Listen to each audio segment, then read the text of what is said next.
My parents tried to sue me after I refused to pay my sister's $36,000 debt, so I cut them off for good. And then, when I packed my bags at 17 and moved out of my parents' cramped two-bedroom house in Toledo, I wasn't running away.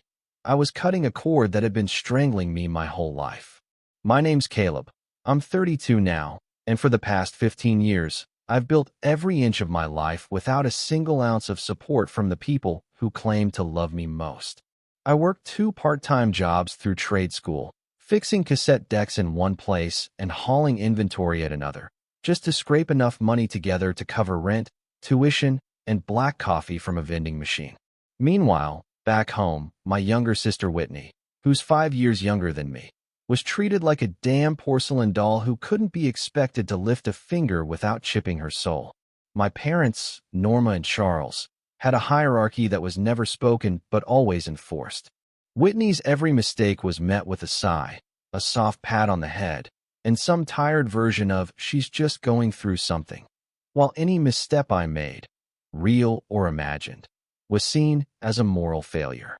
I could come home with an 89 in algebra and be met with silence, but Whitney could bomb out of 2 jobs in the same month and still get taken out to dinner. Even after I left, nothing changed. Whitney flopped through her early 20s without ever leaving the nest. By 25, she had already burned through 3 assistant jobs and one weird pyramid scheme where she tried to sell protein powder to our relatives. Through it all, Norma kept buying her dresses she never wore. Charles kept fixing her beat-up Mercury when she rear-ended someone in a parking lot. And I was the ghost son who only got calls when they needed to know my new address to send a birthday card 2 weeks late. So when Norma called me out of nowhere last October, her voice syrupy sweet like she'd practiced it in the mirror, I already knew something was off. She didn't care about how my job was going, or if I'd finally bought that old Dodge pickup I'd been saving for. She didn't know I'd moved to Milwaukee last spring or that I'd gotten promoted. She never asked about anything unless it involved Whitney or required a withdrawal from the emotional ATM they thought I was. At first, I played along. I gave her clipped answers, waiting for the other shoe to drop. Then she exhaled like she was about to read the results of a biopsy. "Whitney's in trouble," she said, her voice cracking in the way it always did when she was gearing up for a guilt trip. Turns out, Whitney had borrowed nearly $36,000 from some real shady people over in Chicago. Not banks, not student loans, real back-of-the-liquor-store loan types. Now the collectors were circling, and according to Norma, things were getting serious, whatever that meant. I didn't say anything at first. I let the silence hang in the air until it felt like I was choking on it. Then I asked the obvious question. How the hell does someone rack up that kind of debt without anyone noticing? Norma, of course, dismissed the question like it was irrelevant. She was trying to get her life together, she said. That's not important now. What mattered, apparently, was that I had the money and Whitney needed it. So naturally, I should be the one to clean up her mess. "You've done so well for yourself, Caleb," she cooed. "You've always been the dependable one. She's not like you." I nearly laughed. Not because it was funny, but because it was so goddamn predictable. They hadn't changed one bit. Whitney got into a mess she couldn't clean up, and instead of teaching her accountability, they came running to me with a mop and a bucket. I told her no. Clear as day. "I'm not doing it," I said. "I didn't make this mess, and I'm not responsible for fixing it." Her tone changed instantly. That sweetness dropped like a mask falling off at the end of a bad play. She accused me of being cold, ungrateful, selfish. She even said, this part still echoes in my head, "If something happens to her, Caleb, her blood will be on your hands." That's when I hung up. I couldn't listen anymore. My hands were shaking, but I knew I was right. I've spent 15 years crawling out of a hole they left me in, and I wasn't about to jump back in just because Whitney lit herself on fire. But the thing is, once you say no to people like that, people who thrive on guilt and obligation, they don't just back off. They regroup. They plan. They come at you from angles you didn't even know existed. And somewhere deep down, I knew that call was just the beginning. I could already feel the next storm building behind it. And I wasn't wrong. I thought saying no would be the hardest part, like drawing a line in the sand would buy me some peace. I figured maybe Norma would be pissed for a few days. Maybe Whitney would send a dramatic letter or two, but eventually they'd get bored and move on to the next crisis. What I wasn't prepared for was the absolute onslaught that came crashing through every crack in my life, like floodwater hunting a weak floorboard. The messages started that same night, right after I hung up on Norma. First, it was a wall of texts, long-winded paragraphs about how disappointed she was, how I'd let the family down, how she couldn't believe the boy she raised turned out to be so cold and cruel. I didn't reply. I didn't even read them all the way through. I could tell from the first few lines that nothing she said was meant to open a conversation. It was a performance designed to make me flinch. By the second day, Charles got involved. That was new. My dad's the type who sits through family dinners staring at his plate like the mashed potatoes might attack him. But now he was sending texts too. Short, tight sentences like little gut punches. You're better than this. We didn't raise you to be selfish. She's your sister. No punctuation, no warmth. Just obligation spelled out like orders carved into stone. Then Whitney chimed in, and her message was exactly what I expected. Emotionally manipulative, soaked in martyrdom, and completely detached from any kind of accountability. She started with, "I can't believe you'd abandon me like this," then moved into, "I've always looked up to you," and ended with the real reason she wrote. "You make good money. 36,000 isn't even that much to someone like you." That line nearly made me laugh. I've got bills like everyone else, student loans I'm still paying off, and I drive a 14-year-old pickup with a broken heater. Just because I'm not calling them for rent money doesn't mean I'm floating in cash. I still didn't reply. I figured if I ignored it long enough, maybe they'd run out of steam. But instead, they turned outward. By the fourth day, I got a call from my Aunt Rochelle. She's one of the only relatives I still talk to on holidays. Someone who once slipped me $20 at a graduation party and whispered, "Don't let your mom turn you into a pack mule." But even she sounded hesitant. "Your mom's been talking," she said carefully, like she was walking across ice.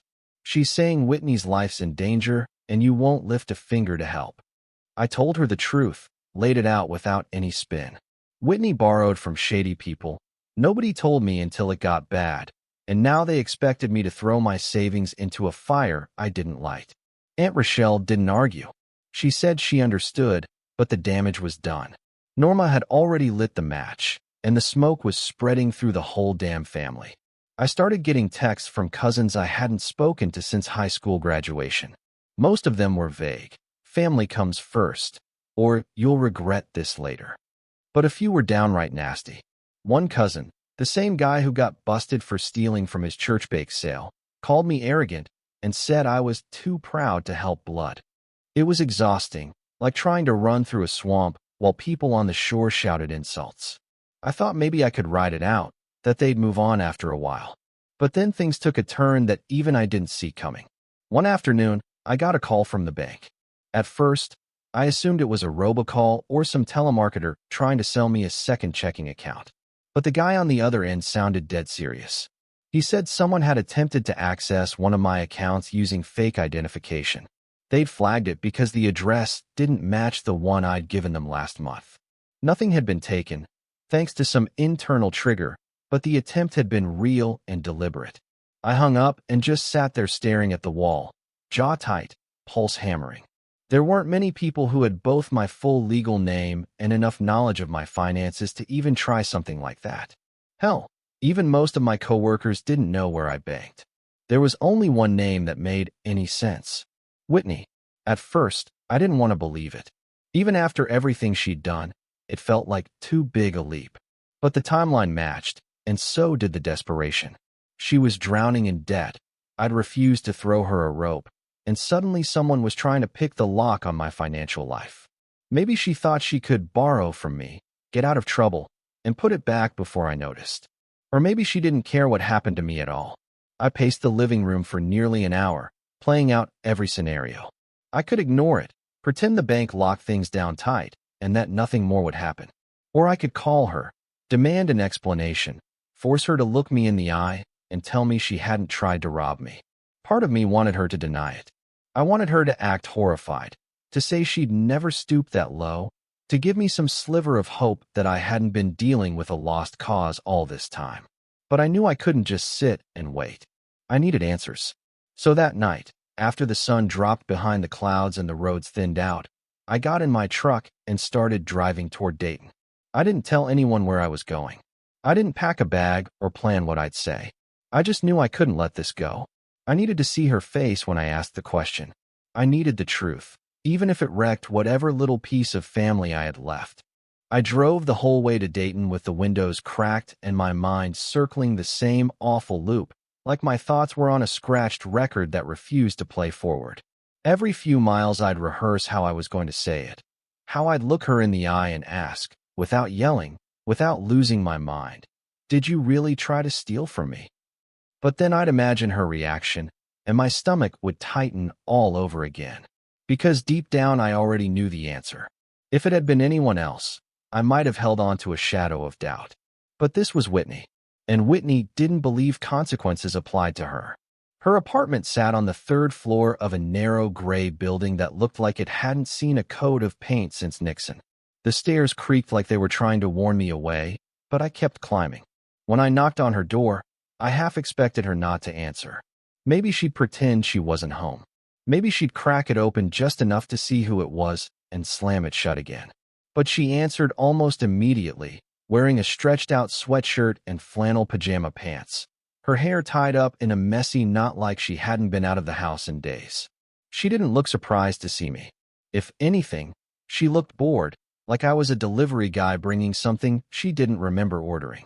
"Well, this is unexpected," she said, leaning on the doorframe with one arm crossed like she was about to start a therapy session. I didn't bother with greetings or small talk. I just held up my phone, the bank alert still visible on the screen, and said it plainly. "Did you try to access my account?" My voice came out louder than I wanted, the tension squeezing my throat, and for a second her face tightened just slightly, just enough to betray that she knew exactly what I was talking about. Then she rolled her eyes like I'd asked the dumbest question in the world. "Oh, come on, Caleb," she said, her tone casual, even annoyed. "You weren't going to help me. What choice did I have?" There it was. No denial. No shame. Just that matter-of-fact shrug she'd been using her whole life to wave away every disaster she created. I blinked at her, stunned, like maybe I'd heard it wrong. "You thought stealing from me was a valid option because I told you no?" She tilted her head, like she was trying to figure out if I was being dramatic on purpose. "I didn't actually get anything," she said, as if that excused the attempt. "The bank shut it down. So what's the big deal?" My pulse was pounding so loud in my ears I couldn't hear anything else for a second. "The big deal is you tried. You used fake information to get into my account because you think my life, my money, is yours to use when yours falls apart. That's theft, Whitney.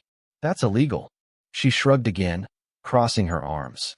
"Mom and Dad said you'd come around if it got serious enough. They told me you just needed a little push. I'm in real trouble, Caleb. I didn't know what else to do." I stepped back, shaking my head slowly. "Are you even listening to yourself? Do you hear how insane that sounds? You tried to commit fraud because they told you I'd cave eventually? They didn't tell me to commit fraud," she snapped, like that made a difference. "They just said you wouldn't let me sink. That's what family does, right? Saves each other." "No," I said, barely keeping my voice steady. "That's what enablers do. You've never faced a real consequence in your life because every time you screw up, they convince themselves someone else should clean it up. And now you're dragging me down because they never taught you what accountability looks like." Her face twisted into something bitter. "You think you're so much better than me, don't you? Just because you've got your stupid job and your ugly truck and your sad little life in that boring apartment." I almost laughed, not because it was funny, but because it was so pathetic. My sad little life, as you call it, is the one I built without stealing, without lying, without crawling to people and expecting them to fix my disasters. I worked for everything I have. You don't get to talk down to me because your fantasy world finally caught fire. She glared at me like I'd spit in her face. "You wouldn't be where you are without Mom and Dad," she snapped. "They sacrificed everything for us, and this is how you repay them?" That's when the last thread snapped. I laughed, but there was no humor in it, Just disbelief and rage, and the kind of hollow noise that comes out when you're too stunned to cry. Sacrificed for me? They kicked me out at 17 and charged me rent while you gotta stay home until you were 25. They never helped me with tuition, never showed up to a graduation, never even asked what I was studying. Every sacrifice they made was for you, and you still act like the world owes you more. She didn't say anything after that. She just stared, her mouth set in a hard line like she couldn't believe I'd spoken to her like that. Like I was the one who crossed the line. I took a step back toward the hallway, my hand already reaching for the doorknob. You know what? I'm done. I'm done with you. I'm done with them. I've tried for years to keep a shred of this family alive, but you people keep turning it into a battlefield every chance you get. You can't just walk away, she called after me. We're family. No, I said without looking back. We're related. That's not the same thing. I drove home in complete silence. No music, no talk radio, just the dull hum of the highway and the echoes of everything she said bouncing off the inside of my skull. I felt sick. Not just angry, truly sick, like I'd swallowed poison and couldn't get it out.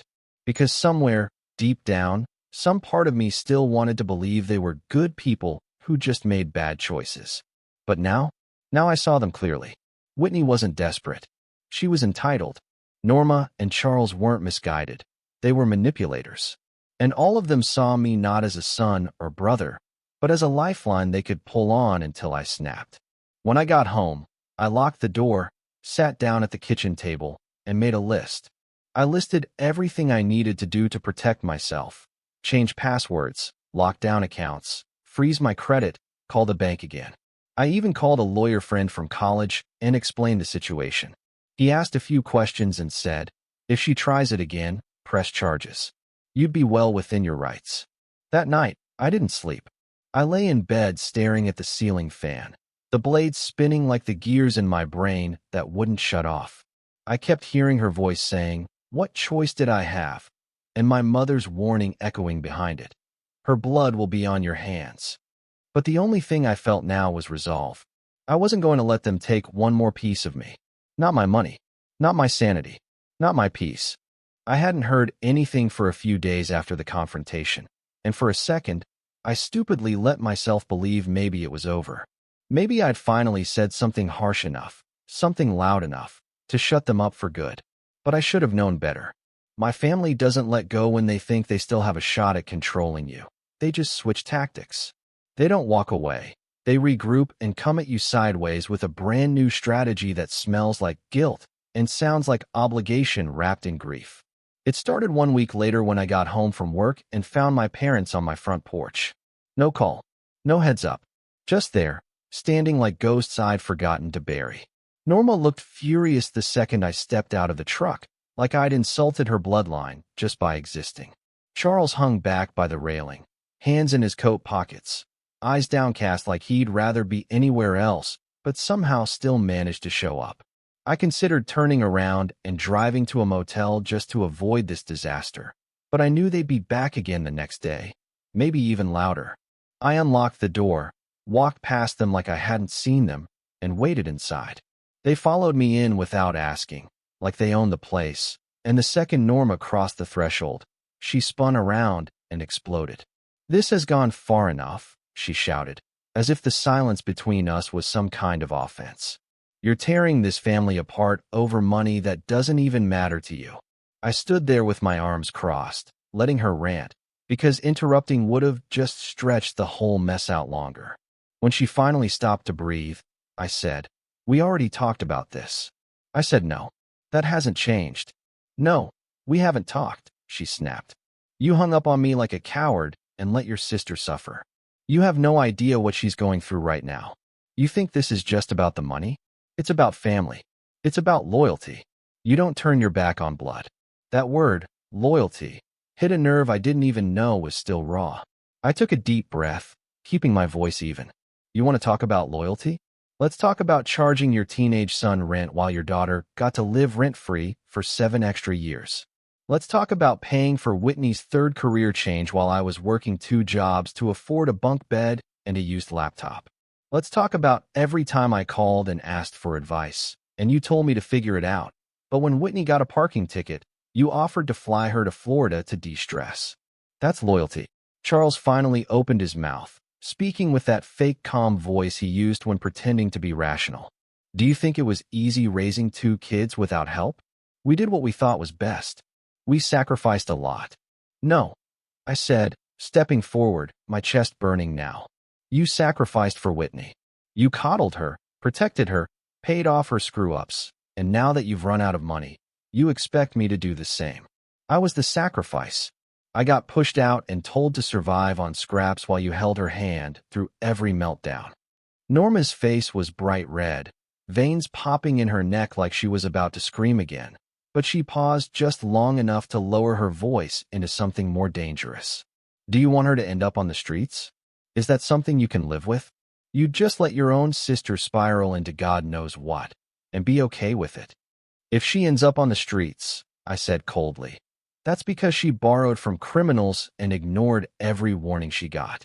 That's not my fault, and it's sure as hell not my problem. The silence that followed wasn't peaceful, it was venomous. My dad stared at me like he didn't recognize who I was anymore, like I'd transformed into a monster instead of finally telling the truth out loud. Norma's expression cracked into something smaller, meaner, and for the first time, I realized she wasn't angry because I was wrong. She was angry because I'd stopped playing my part. Fine, she said finally, her voice trembling with rage. If this is who you want to be, don't expect us to be there when you fall. Don't expect us at your wedding, your hospital bed, your funeral. Don't come crawling back when you realize what you've done. I almost laughed, not because it was funny, but because the dramatic threat was so overused it sounded like a bad soap opera line. You've never been there for me, I said. Not once. So don't pretend this is some kind of betrayal. I'm just finally accepting the truth. You're not my safety net. You never were. Charles didn't say anything else. He just stared at the floor and walked out behind her. Norma hesitated at the door, like she wanted to throw one last dagger, but all she managed was a glare before slamming it shut behind her. I locked it and leaned against the wall, breathing hard, feeling a strange kind of calm underneath the anger, like I'd pulled out a rotten tooth that had been festering for years. The next day, I got an email from Norma. 5 paragraphs of venom and theatrical grief, telling me I'd broken her heart and shamed the entire family legacy. She even had the nerve to say they were considering cutting me out of the will, as if I cared about their broken-down house or their collection of useless furniture from the 70s. I didn't reply. I didn't even finish reading it. I just archived it and moved on. Then came the letter from a lawyer. Not a real lawsuit, just a threat, but enough to make my jaw lock with disbelief. They were claiming I had a moral obligation to support Whitney under some vague family duty clause, and that my refusal to help had caused irreparable damage. My lawyer read it twice and burst out laughing. They don't have a case. This is desperation in letterhead. Even knowing it was baseless, something about it shook me. It wasn't about the legal risk. It was about how far they were willing to go. They weren't just guilting me anymore. They were trying to use the law, twist reality, and drag me back through sheer force of shame. That was when I knew the last thread had to be cut. I blocked their numbers. I removed them from every contact list, every social feed, every possible doorway back into my life. I warned the 2 cousins I still trusted, told them not to play messenger or try to fix things. I told them I wasn't coming to any reunions, not answering any letters, not entertaining any manipulative sob stories about Whitney's latest mess. I was done. And just like that, the weight began to lift, not all at once, but slowly, piece by piece. The air felt lighter. My apartment felt quieter. I wasn't waiting for the next explosion anymore. But they weren't quite finished. For a few weeks, I started to believe maybe they'd finally gotten the message, like the silence was some overdue recognition that I wasn't playing their game anymore. But the quiet didn't last. It never does when people think your boundaries are just temporary walls waiting to be knocked down with enough pressure. They came at me in new ways, even more desperate and reckless than before. The voicemails started showing up from unknown numbers, long-winded emotional performances from Norma, talking like she was narrating a deathbed confession. She cried about how she only wanted to talk, begged me to remember the good times from childhood that I'd apparently forgotten. But those good times never existed. Not for me. Maybe in her version of history, we were a happy family full of shared dinners and warm holidays. But in reality, I was an afterthought between Whitney's meltdowns. Then came the letters. At first, they were just more of Norma's handwriting. Pages of guilt trips disguised as affection, claiming she stayed up at night sobbing because she'd failed as a mother.